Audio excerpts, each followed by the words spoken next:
Bonjour à tous, donc je suis un peu stressé, en même temps content de pouvoir vous parler pour la première fois. Mais voilà, du coup je suis là pour faire une petite preview de l'Euro 2024 qui s'approche. Moi là, au moment où je tourne, l'Euro c'est dans 2 jours.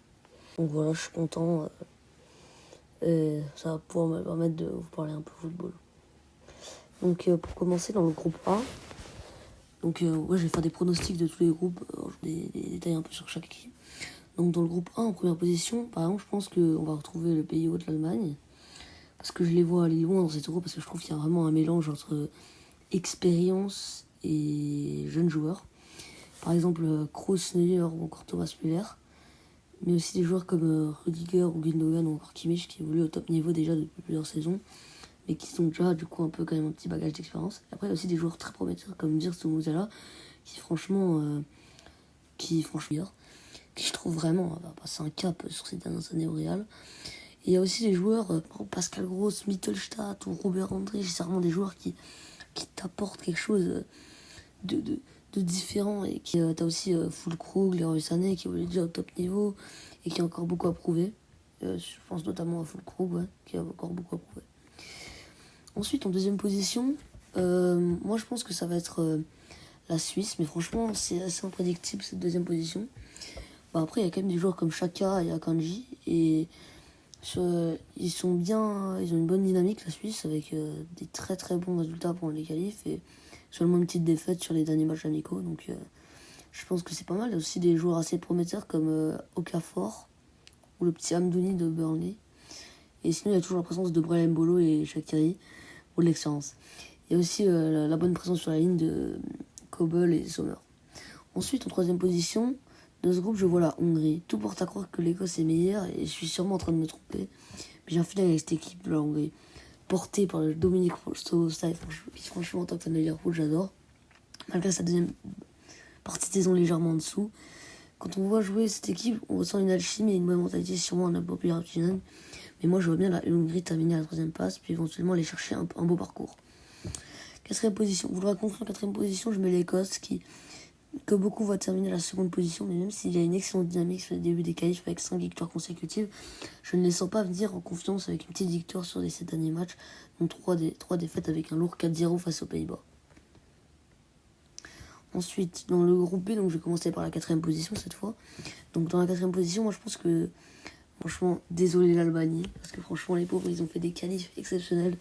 Tout ça pour tomber, franchement, sur le groupe de la mort, quoi. Franchement, c'est assez dingue. Et c'est peut-être le qualif de leur histoire, et franchement, c'est incroyable. Mais après, c'est peut-être le moment aussi pour eux de réaliser une surprise. Mais franchement, j'ai aucun truc négatif à dire sur cette équipe. Mais voilà, ils ont peut-être pas eu de chance de tomber sur le groupe de la mort, même si faut jamais les enterrer trop vite. Ils vont peut-être faire la surprise et nous faire tous taire. Ensuite, en troisième position, beaucoup les voient plus haut, mais moi je pense que ça va être la Croatie, qui malgré des très bons joueurs, franchement c'est une très grosse équipe. Et aussi à la Coupe du Monde, ils ont été franchement très performants. Il y a toujours Modric, Kovacic, Brozovic, et il y a des Gvardiol, Stanisic, Livakovic au goal. Franchement c'est une belle sélection, mais moi je les vois pas aller si haut que ça.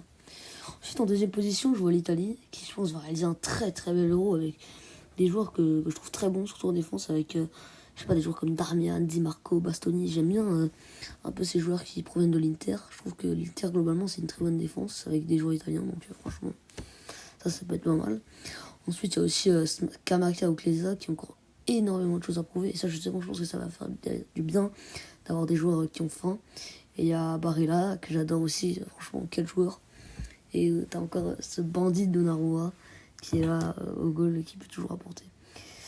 Franchement, là j'ai un peu des doutes, mais c'est l'Allemagne. J'ai des doutes sur la sélection. Mais il y a des joueurs qui, je pense, vont réussir à hausser énormément leur niveau de jeu. Nico Williams et Lamine Yamal qui, eux, deux, je pense, vont faire vraiment très très mal. Mais on peut aussi compter sur Pedri qui est revenu à 100% physiquement en cette fin de saison avec le Barça, mais aussi à Rodri qui est devenu le vrai patron de Manchester City sur les dernières saisons. Moi là, j'ai le plus de doutes, c'est la défense, parce qu'on n'a pas trop de certitude, car on ne connaît pas vraiment le niveau de jeu de Laporte, qui joue à Nasser. Nacho est toujours performant, mais on ne sait pas trop à quel niveau sera le Normand. Voilà, donc c'est encore un peu un mystère. Par contre, on pourra vraiment compter sur les latéraux avec Carvajal et Grimaldo. Franchement, Grimaldo, quelle saison du côté de Bayer Leverkusen, c'est magnifique. Ensuite, je pense qu'ils vont tous les deux sortir un très très gros euro. Et il y a toujours des Fermin, Roselu, Mikel Merino, Zubimendi, Dani Olmo, ou même Ferran Torres, qui est souvent critiqué, mais je trouve qu'il peut apporter son style bon. Et même peut-être devenir un peu, je sais pas si vous voyez, mais le joueur de ces genres de joueurs de sélection, qui vraiment, vous savez, genre le joueur qui se réveille une fois tous les 4 ans pour la Coupe du Monde et qui plante quelques buts. Donc ensuite le groupe C, donc moi sans surprise je pars sur l'Angleterre qui franchement a une très belle équipe. Donc si je suis pas vraiment pas le plus grand fan de Gareth Southgate, comme tout le monde je pense, je pense qu'il ne peut pas vraiment choquer dans le groupe avec une équipe de cette qualité. Si je suis dégoûté en tant que fan de Liverpool qui n'ait pas pris le jeune Jarell Quansah, franchement j'adore, mais bon, franchement c'est très solide défensivement avec Stones, Walker, Arnold, Trippier, très polyvalent Joe Gomez qui peut apporter, faut pas sous-estimer. Il y a aussi Gay et comme ça. Le milieu est tout aussi solide avec du Palmer, du Mainu, du Gallagher, du Rice, du Bellingham, encore Phil Foden. Et c'est pareil avec l'attaque, il y avait des joueurs comme Kane, Eze, Gordon, Bowen, Saka, Watkins ou encore Ivan Toney. Bon, franchement, je le vois passer sans trop de difficultés. Après, ce sera plus pendant les phases finales où j'anticipe plutôt un choc plus tard. Ensuite, deuxième position, je pars sur le Danemark, même si j'ai beaucoup hésité avec la Slovénie, car ils ont tous les deux sorti de très belles qualifs. Et je pense avec un effectif très solide, le Danemark, avec une grosse défense, Christensen, Vestergaard, Andersen. On a aussi de l'expérience avec Poulsen, Eriksen, Osberg. Mais surtout un joueur que j'aime beaucoup et que je trouve très sous-coté. Franchement, c'est le capitaine de Brentford, Christian Norgard. Je sais pas si vous connaissez, en milieu. Ensuite, au niveau de l'attaque, ils sont assez bien pourvus avec Andreas Skouelsen. Bon, lui, il a un peu disparu des radars sur les dernières saisons, mais il est toujours là avec Rasmus Højlund qui joue aussi lui très très gros sur cet euro parce qu'il a fait un peu une saison, je trouve, en dents de scie du côté de United et franchement lui c'est son moment de prouver. Ensuite en troisième position, pour être honnête, je n'ai vu aucun match de la Slovénie dans ces qualifs. C'est une équipe que je maîtrise peu, mais vu de leur victoire face au Portugal et à leur victoire durant les qualifs, cette équipe me paraît très intéressante, surtout que j'ai un pote slovène qui m'a dit vraiment que du bien, du coup je peux que croire au vote. Du coup, en quatrième position, je crois pas trop en la Samet de Vlahovic pour cette euro, pour la simple et bonne raison que j'ai souvent cru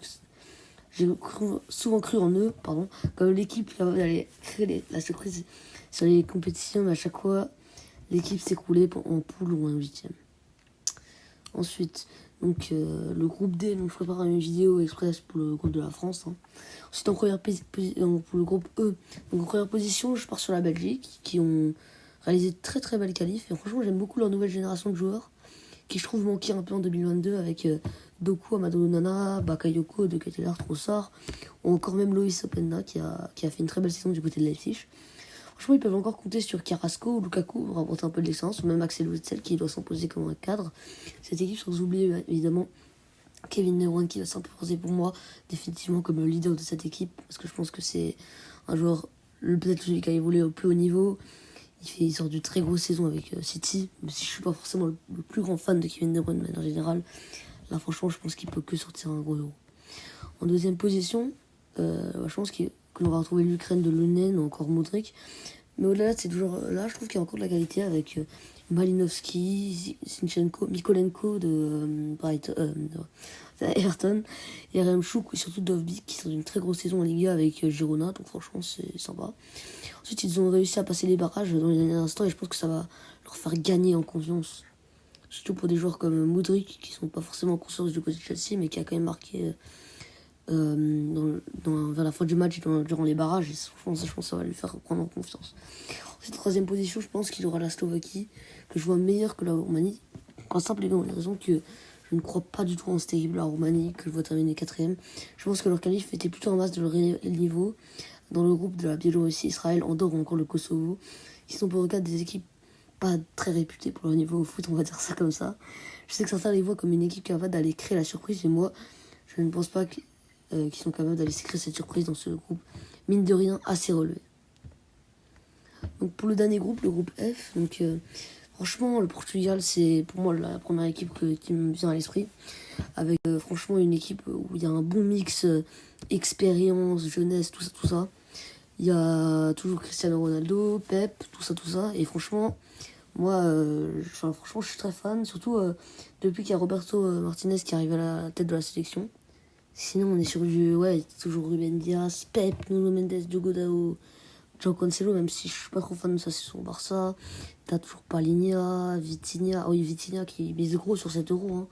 Franchement, après sa saison superbe au PSG, Bernardo Silva, Bruno Fernandes, Leao, Jota, et Jean-Félix Gonzalo Ramos aussi qui peut montrer un gros niveau de jeu sur 7 euros. Franchement, je le vois faire un assez beau euro, je pense, Gonzalo Ramos. Je pense que ça pourrait être son moment de briller. Parce qu'au PSG, il a jamais eu trop la confiance de son coach et trop la cote chez Luis Enrique. Donc ensuite, en deuxième position, je vais placer la Turquie. Car malgré leurs derniers mauvais résultats en amical, je vois toujours de la qualité comme vraiment avec un joueur que je kiffe la personne d'Hakan Çalhanoğlu, qui je trouve est juste trop fort du côté de l'Inter Milan et qui j'espère va endosser le rôle de 4 de cette équipe pour les hisser jusqu'à la deuxième place. Ensuite à la troisième position, pour les troisième et quatrième positions, je maîtrise j'avoue moins bien les équipes franchement. Mais je vais quand même partir sur la République tchèque, suivi en quatrième position la Géorgie. Franchement, sur 7 euros, je vois un niveau très très élevé. Je trouve qu'il y a vraiment de tout et ça peut vraiment être assez ouvert avec des équipes surprises. Il y a beaucoup de sélections, mine de rien, assez puissantes, beaucoup de jeux qui peuvent être intéressants, franchement, incroyable. En vrai, en meilleur buteur, moi je pense que je vais partir sur Harry Kane. Parce que, en fait, pour la simple et bonne raison que généralement, c'est que les meilleurs buteurs, ça se joue plutôt sur les poules.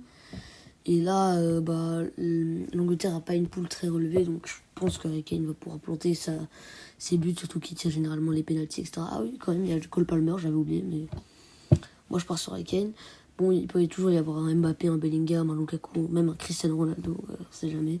Parce que Lukaku, par exemple, dans la poule de la Belgique, il n'y a pas un niveau très élevé. Donc moi, l'équipe surprise, vous avez compris, c'est mon coup de cœur, la Hongrie. Même si, bon, ça se trouve, ils vont se prendre une clim et ils vont terminer quatrième, je sais pas. Ensuite, pour les meilleurs sports, je pense que j'ai même pas trop besoin d'en parler. Avec Lamine Yamal, Florian Wirtz, Musiala.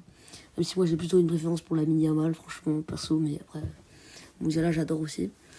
Après, l'équipe flop, pour moi, ça sera l'Angleterre, du Gareth Southgate.